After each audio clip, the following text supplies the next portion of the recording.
What's going on, guys? T-Mart here, and today I'm very excited to bring you guys a new Pokemon Go video, but this one's going to be a little bit different from the other ones that I've done in the past. And basically, a lot of people have been asking me for this video. They want to understand this topic better, but it's not going to apply to everybody. Basically, it's a tip that's very, very, very valuable, but you have to get pretty nerdy in order to take advantage of it. It's not just like a random game tip, like, spinning the Pokeball for a curveball or anything like that. It takes some math, and it's got a lot to do with numbers, so it's not going to apply to everybody. So if it's not your sort of thing, no worries. More, kind of like entertainment-based Pokemon Go videos coming out soon.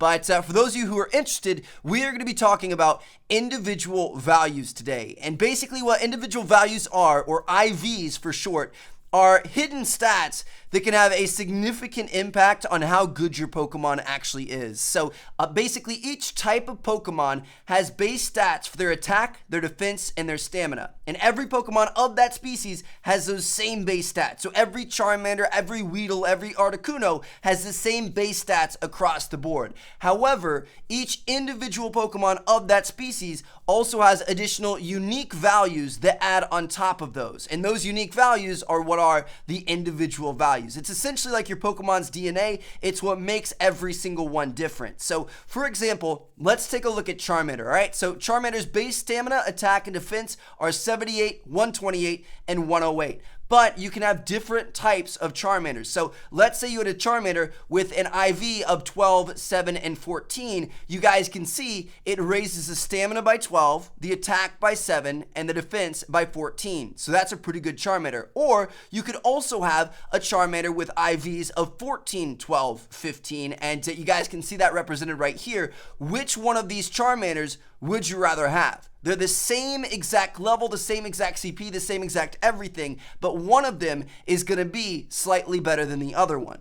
Now, looking at these values, you might be thinking, well, that's really not that big of a difference. How can that be that important? Well, IVs can actually account for up to a 10 to 15% difference in attack, in defense, and in stamina, which is really significant. Now, right now, with the game as it is, it's not really that important. So like gym battles are super simple, and you're not going to see too big of a difference with a high IV Pokemon versus a low IV Pokemon. But where this really matters is when they introduce new features like trainer versus trainer battling. I mean, think about it. You could have the same Pokemon as another person with the exact same CP, the exact same attacks, the exact same everything, but yours is 15% better than his. Like, how crazy is that? That's where this is going to be very, very important. So if you're planning on playing this game for the long haul and you really want to be able to beat other people and be the very best, IVs are going to help you get there. So the strategy behind this is the fact that IVs never change. As soon as you capture a Pokemon in the wild or hatch a Pokemon from the eggs, they're going to get a randomly selected set of IVs, and those will stay the same forever, no matter what happens. If you evolve the Pokemon, they're going to stay the same. If you power up the Pokemon, they're going to stay the same. They're never going to change. So unlike what most people do, instead of focusing on the highest CPs as the ones you want to evolve and power up, you want to focus on the ones with the highest IVs, because eventually your CP is going to get there when you power up your Pokemon. But what can't change is the IV. So, for example, Magikarp. You guys can see I've got two Magikarps right here. One has 164 CP, the other one has 140 CP. Which one should you evolve? Most people would think the 164 because you're going to get a higher CP Gyarados. No, that's not the case. You want to take the 140 CP. Why? Because it's got a significantly higher IV than the 164 does. All right, so the difference between 164 CP and 140 CP can be made up by either one or two power-ups. The difference between a 67% perfect IV and an 84% perfect IV can never be changed. At the end of the day, when both of these Pokemon are evolved to Gyarados and maxed all the way out, the one that was originally 140 CP is going to be significantly better than the other one that was a higher CP when you first evolved it. Okay, so you guys get that? Now I'm sure that the question everybody's asking is, how do you calculate the IV? Well, there are tons of different websites you can use. Some are different than others. All you have to do is just Google IV calculator. A bunch will pop up. The one I'm going to be using here is from PokeAssistant.com. No, this is not sponsored. It's just a site I prefer.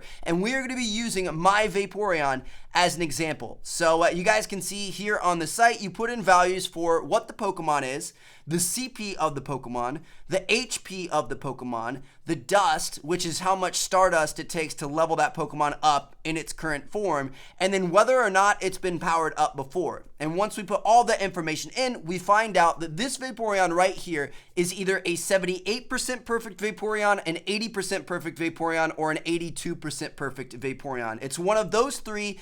And, for an average, we can just say it's 80% perfect, which is pretty darn good. That's really good. So, obviously, you want to go through and do this for a lot of your different Pokemon, and you want to get the highest percentage of perfection possible to get the best IVs possible in order to have the strongest Pokemon possible. So, yeah, there you guys have it. That's how it works. That's how you calculate IV. For those of you guys who are really, really into this game and want to have the best Pokemon possible, this is how you do it. The average players are going to use CP, which is fine. There's nothing wrong with that. But if you really want to know how good your Pokemon is, this is the way to actually do it. And I'll show you guys kind of what I do. You guys can see I'll go through, and for all my Pokemon, I'll find out their IVs, and then I'll put the little number next to their name because you can edit the names. And then that way, when I catch another one in the future, I can check the IV on it and decide, do I want to keep that one instead? Do I want to transfer it in? How does it compare to the ones that I currently have? So that's just a little pro tip for you guys. So yeah, there you guys have it. That's how you calculate and use IVs in Pokemon Go.